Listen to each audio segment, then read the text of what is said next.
I'm here with my friend Eric Bissell, and I'd like to ask him about a passage in Exodus that's always troubled me. It's in chapter 4, and at the end of Mosheh's experience with Yahuah at the burning bush, he has specific instructions to meet with Pharaoh and tell him to let Yahweh's people go. And then it appears that he follows through to obey those instructions, and on his way is a troubling verse where in verse 24 it says that Yahuah met him and sought to kill him. And I've asked a number of Hebrew roots and Messianic teachers about this verse, and I've never really gotten a satisfying answer. So I'm anxious to hear what Eric has to say on this.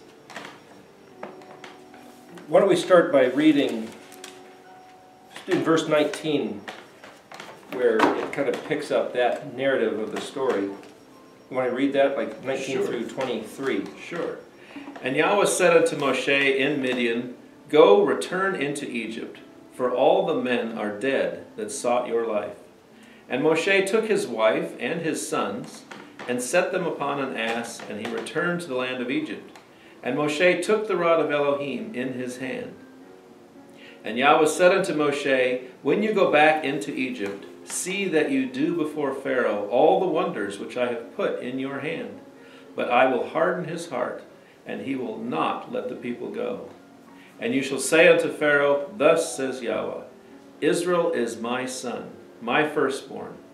And I have said unto you, Let my son go, that he may serve me. And you have refused to let him go. Behold, I will slay your son, your firstborn.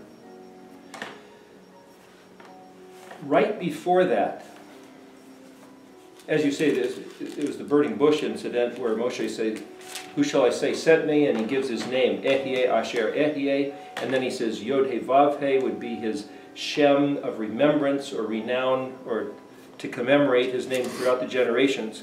But in 4 verse 10, it says, Moshe replied to Yahuah, Please, my Lord, I'm reading the Stone's Tanakh edition here, I am not a man of words. Not since yesterday, nor since the day before yesterday, nor since you first spoke to your servant, for I'm heavy of mouth and heavy of speech. You might say that's kind of cumbersome or unable to walk, stumbling, you might say. Whether that was in his own mind or he had some sort of speech impediment, there's a fabled sort of story about that. That's another matter. But he's not a man of words, he says. But then Yahuah responds to him. Verse 11, Who makes a mouth for a man, or who makes one deaf or dumb or sighted or blind? Is it not I, Yahuah? So now go, I shall be with your mouth and teach you what you should say. There's something setting up here about words and about speaking. So, as you said, it sounds like Yahuah is totally good with Moshe, no problem. He commissions him to go, and he sets him on his way. And then we come to verse 23. Do you want to read the next 3 verses there? Starting with verse 24. Yes. And it came to pass on the way at the lodging place that Yahuah met him and sought to kill him. Then Zipporah took a flint and cut off the foreskin of her son and cast it at his feet. And she said, Surely a bridegroom of blood are you to me. So he let him alone. Then she said, A bridegroom of blood in regard of the circumcision.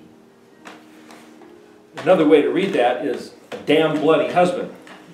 And the reason we say damn, I'm not using some sort of profanity, but the Hebrew word for blood in Hebrew is dalet mem, or dam, dam, as in Adam, aleph dalet mem. But dam literally means red, like our shirts that we've got here. Right.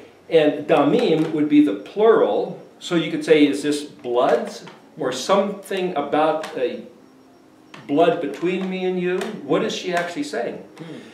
The only way it's translated as bloody. And then the word for husband is chet tav nun, which is to be related by marriage.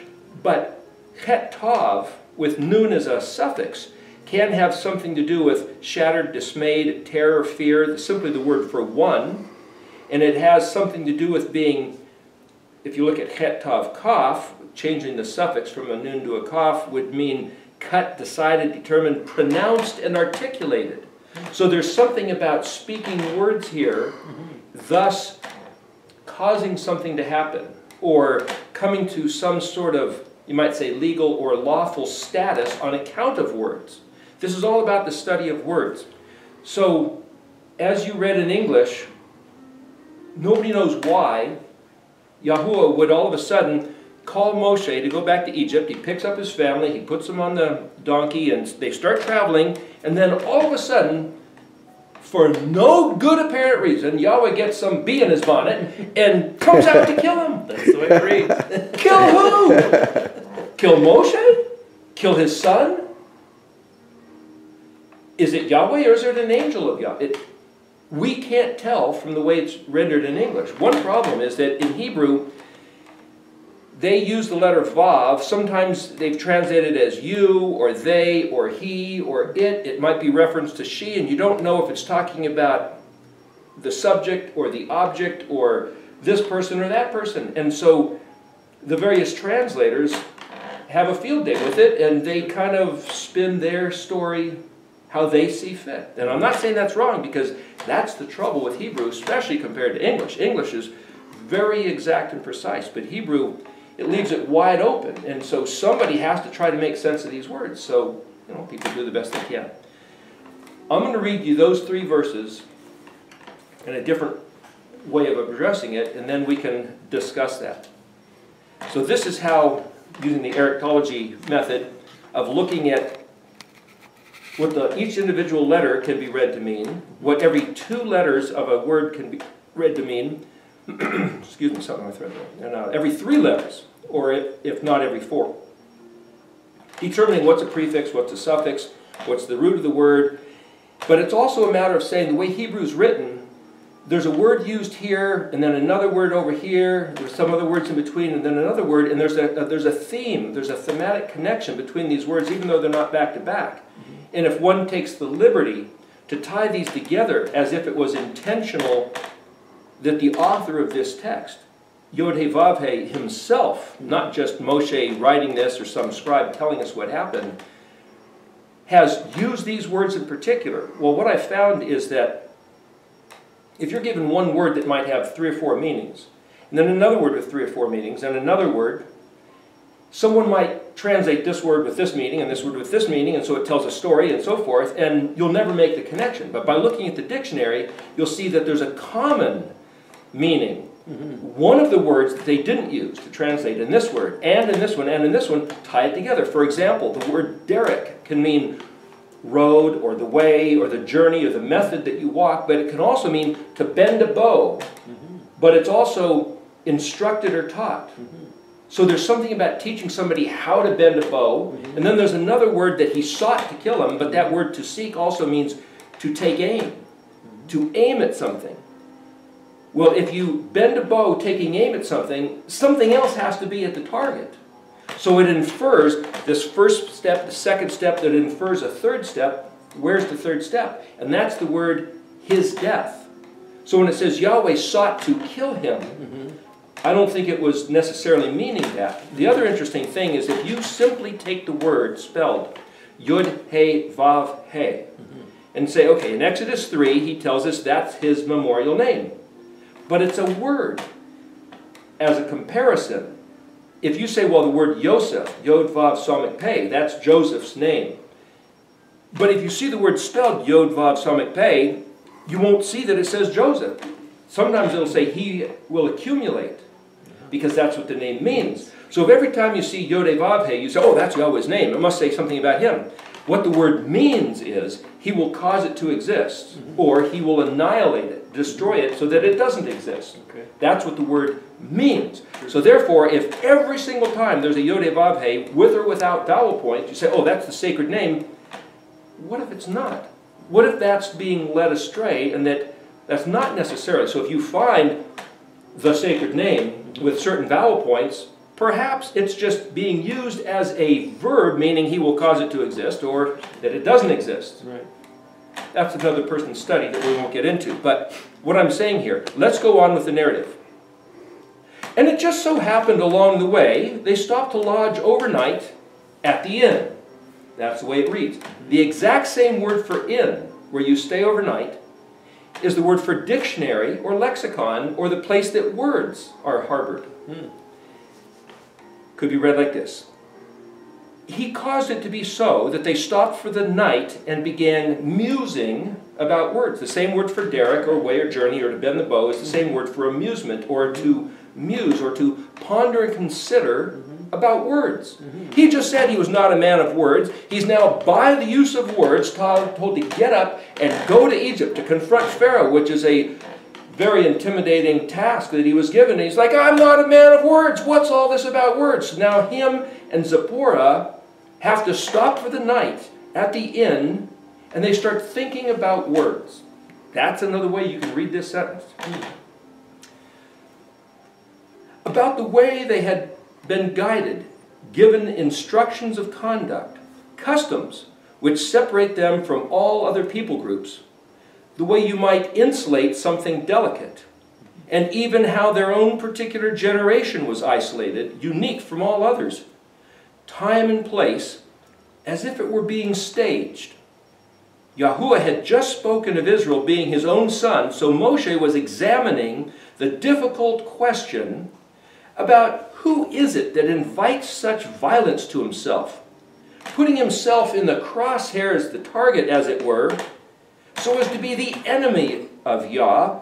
Suddenly they realized, picturing a bent bow with the arrow aimed directly at the death of their own son.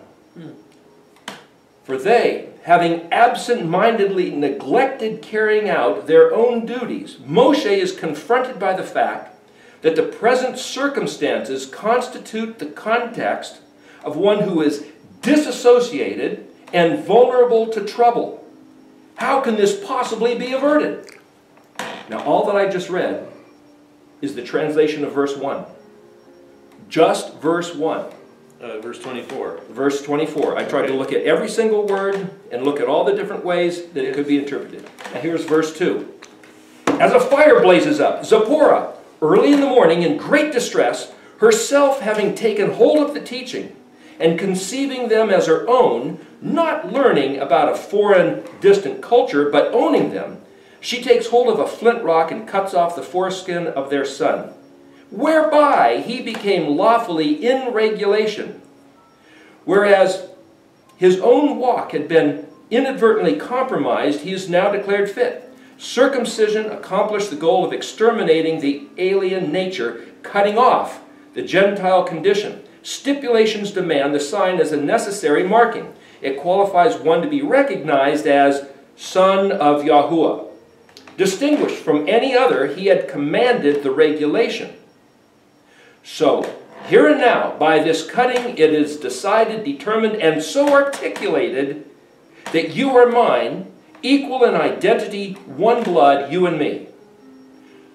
So thus, it was ordered at this most auspicious juncture that we stopped at this inn this night, just so you and I could discuss how we were taught to walk and notice that the way we were walking had a discrepancy. Now that's verse 2. Here's verse 3. And so he was encouraged, as one might tie his shoelaces. The idea here is something being loose and then you tighten it up so that you can walk right. He had been thinking that he was walking on the journey. He stopped, he noticed that something was loose, something didn't fit, something wasn't right. He looked at the words and he realized, man, I need to tighten up my walk so that I will have success. That's where Zipporah jumped in, circumcised the son, and says, now we're ready to go. He had been at the place of wondering, who exactly is he? Why me? Then at that time, it all came together. His appointment, his divine mission, trustee of the word. Zipporah had contended as one who wanted legal contract rights. She was laying claim, proclaiming that by this branding insignia, she was hereby related not only by marriage, but equally, cut of the same cloth, the same fear and honor, as you regard aleph-tav, so do I. together as one. Now that's verse 3. It reminds me of this other verse in Genesis 20, verse 10, that Abimelech had just had this situation with Abraham, took Abraham's wife Sarah. He had a dream where trouble and ruin was coming to his own house, and he realized that Abraham had sort of misled him. And he says to Abraham, "What did you see that you would do such a thing? What did you see that you should do such a thing?" I might ask you, Fred, weren't you for generations long, a good Seventh-day Adventist going to church every single week, religiously, without fail, and believing it 100%? You must have seen something that caused you to behave differently. What did you see that you should do such a thing as to kind of jump ship and take a whole different route to walk? I was confronted with these words just as Mosheh and Zipporah were. And I came to a point where I had to say, am I going to hear and do this, or am I going to ignore it? There was a lady, Cecilia, who wrote us an email the other day. Listen to what she says. She watched some of these various tapes. "The pieces missing, but held within my soul, brought forth into tangible understanding." Just for the sake of looking at the words. I think that's beautifully articulated. This is not about rebellion. This is about taking the time to stop and look at the words and realize something's wrong. To stop and ponder and say, why are we stopping here? Circumstances bring us to stop here.